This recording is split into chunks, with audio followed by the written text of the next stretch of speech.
Thank you.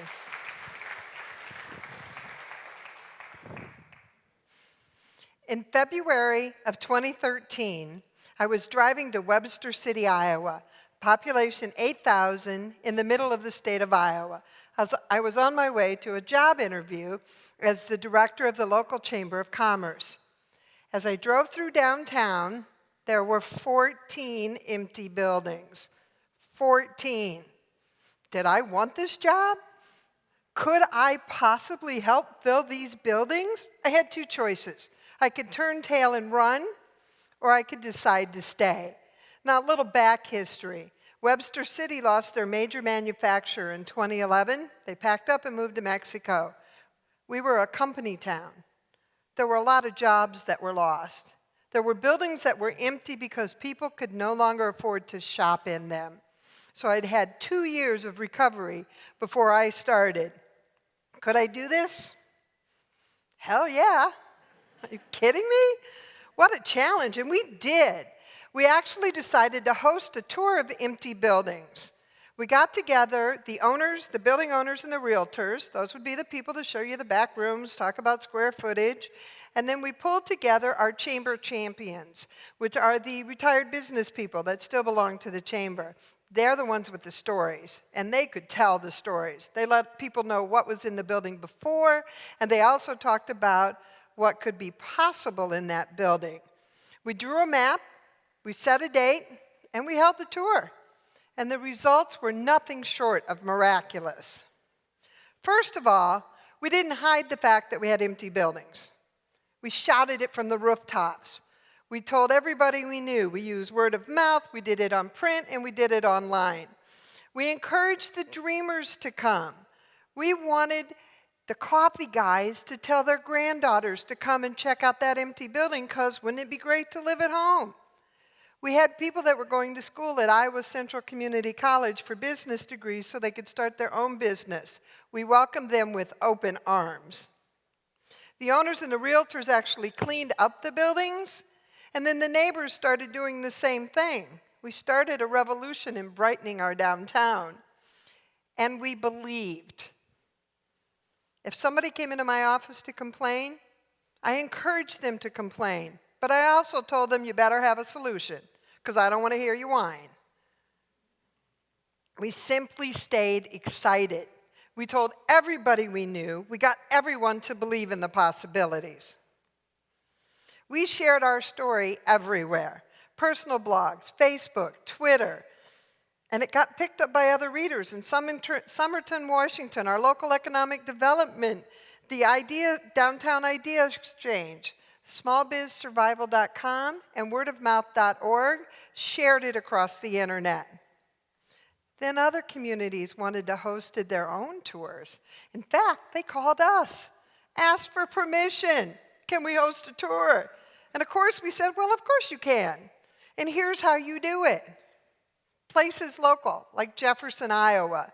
Places in Michigan, Natchez, Mississippi, that's their brochure. Even Portugal and Australia picked up our story and hosted their own tours. Now, not everything was sold or rented. Matthews Plumbing is still Matthews Plumbing. And this building has 3 storefronts and 6 apartments upstairs, and it's still for sale. You know, failure is a part of the equation. But frankly, I believe that you don't fail until you quit. Now, let's talk about good results.